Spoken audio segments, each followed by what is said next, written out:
Coucou, c'est Sophie et aujourd'hui on va parler des 3 choses que j'aurais bien voulu savoir avant de commencer mon business. Comme ça, si ça peut t'aider, tant mieux.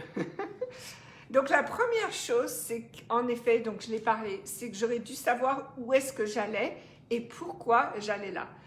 Parce que simplement se lancer dans un business sans avoir une vision, une direction et surtout le pourquoi, ça va rendre le business très difficile. C'est-à-dire que ça va vraiment nous donner beaucoup de difficultés et on risque d'abandonner, c'est tout. Donc pour ne pas abandonner, il faut savoir où on va et pourquoi on va faire ce qu'on va faire. Donc ça, c'était la première chose. La deuxième chose que j'aurais bien voulu qu'on me dise dès le début, c'est qu'il me fallait me trouver des partenaires et des collaborateurs. Alors, si je fais ça toute seule tout le temps, ça va être bien plus difficile que si j'ai des gens avec qui parler, avec qui lancer des idées, savoir comment, etc. Et aussi, j'ai besoin de gens qui sont complémentaires à moi. Donc, je ne vais pas forcément me relier seulement à mes amis, parce que mes amis sont peut-être un peu comme moi. Donc, je vais chercher des gens qui sont différents, qui ont différentes idées. Et je sais qu'à chaque fois que j'ai ajouté quelqu'un dans mon business qui avait une autre perspective que moi, ça a grandi. Donc, pour moi, c'était très important de trouver des collaborateurs et des partenaires. Et ensuite, c'est demander l'avis des autres. Coucou tout le monde. Je sais que je n'ai pas dit bonjour les dernières fois, donc là, je dis bonjour. Merci de me rejoindre.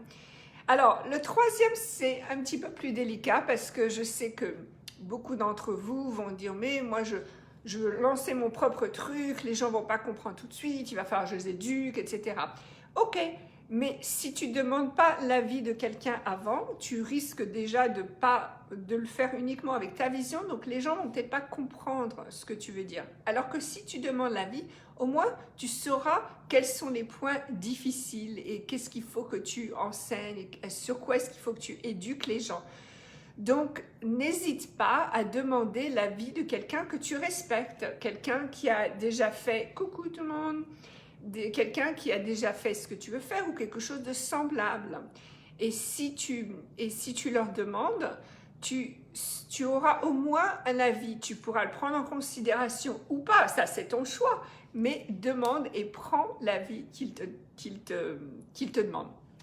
Pardon, qu'il te donne. L'avis qu'il te donne. Ok. Là-dessus, bien entendu, c'est toi à la fin qui va choisir et qui va savoir ce qui va convenir pour ton business. Mais si tu demandes l'avis des autres, tu vas voir que ça va agrandir ta perspective. Et bien entendu, ta clientèle, parce que dès que tu augmentes ta perspective, que tu changes tes points de vue, tu as plus de possibilités de gens qui viennent voir et qui viennent acheter et qui viennent te payer parce que maintenant, tu les inclus dans ton business. Ok. Voilà, donc ça, c'est ce que je voulais vous donner pour aujourd'hui. Je vais continuer de parler de business pendant plusieurs jours, plusieurs semaines, plusieurs mois, on va voir. Ce que je voudrais, c'est que vous me disiez si vous avez des questions sur les vidéos ou bien de quel sujet est-ce que vous voulez que j'aborde. Par exemple, je peux parler de système, je peux parler de tas de choses. Donc, n'hésitez pas à me faire savoir. À bientôt. Ciao!